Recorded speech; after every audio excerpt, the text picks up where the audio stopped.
தேங்காய் பர்ஃபி. இன்றைக்கி நான் இந்த பர்ஃபியை டம்ளரில் தான் அளந்து செஞ்சுருக்கேன். 1 டம்ளர் தேங்காய் துருவலுக்கு 1/2 டம்ளருக்கு கொஞ்சம் ஜாஸ்தியாக சுகர். இப்போ 3 ஏலக்காய் சேர்த்து அந்த சுகர்லேருந்து கொஞ்சமாக சேர்த்து நல்லா பொடிச்சிக்கோங்க. நீங்கள் ஏலக்காய் இடித்து பர்ஃபியில் சேர்த்திங்கன்னா சாப்பிட்றப்போ நல்லா இருக்காது. இப்போ நீங்கள் எந்த பேனில் செய்ய போகிறீங்களோ அந்த பேனில் கொஞ்சமாக நெய் ஊற்றி நல்லா க்ரீஸ் பண்ணி எடுத்து வச்சுக்கோங்க.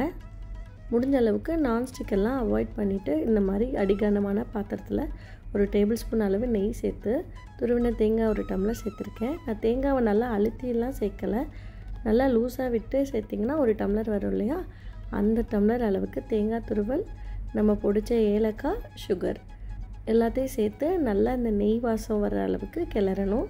இது கலர் சேஞ்ச் ஆகிற அளவுக்கு கிளறக்கூடாது. எக்ஸாக்டாக ஒரு 1 நிமிஷம் அளவுக்கு நல்லா கிளறி விட்டுட்டு இதுக்கு நான் ஒரு 3 டேபிள் ஸ்பூன் அளவு பால் சேர்த்துருக்கேன். இந்த பால் சுகர் எல்லாம் கலந்து இன்னும் கொஞ்சம் தண்ணி விடும். அடுப்பை சிம்லையே வச்சு பக்கத்துலேயே இருந்து கொஞ்சம் கிளறி விடுங்க. இப்போ இதை ஸ்பூனில் எடுத்து பார்க்குறப்போ நீங்கள் அந்த தேங்காய் துருவல் தண்ணி தனியாக விழுகக்கூடாது. அப்படி விழுந்தால் உங்களுக்கு ஷேப் வராது. இப்போ நீங்கள் கரண்டியில் எடுத்து திருப்பி பார்க்குறப்போ நீங்கள் துருவின தேங்காய் எல்லாம் மொத்தமாக விழணும். அதுக்கப்புறமா அதுலேருந்து ட்ராப்பாக தண்ணி விழுகக்கூடாது. அப்படி இருந்தால் தான் இது கரெக்டான கன்சிஸ்டன்சியில் இருக்கும். இதோ இந்த மாதிரி விழுகணும்.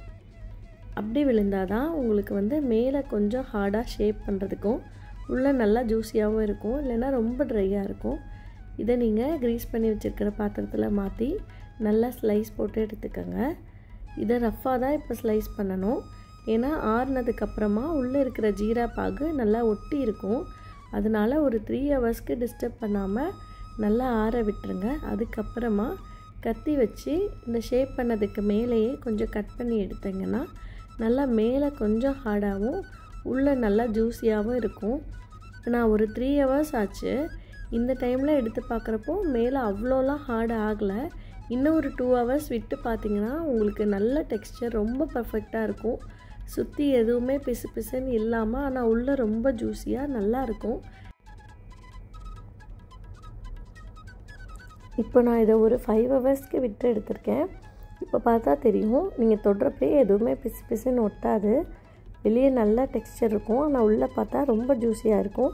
இதே மெஷர்மெண்ட்டில் கண்டிப்பாக ட்ரை பண்ணி பாருங்கள்.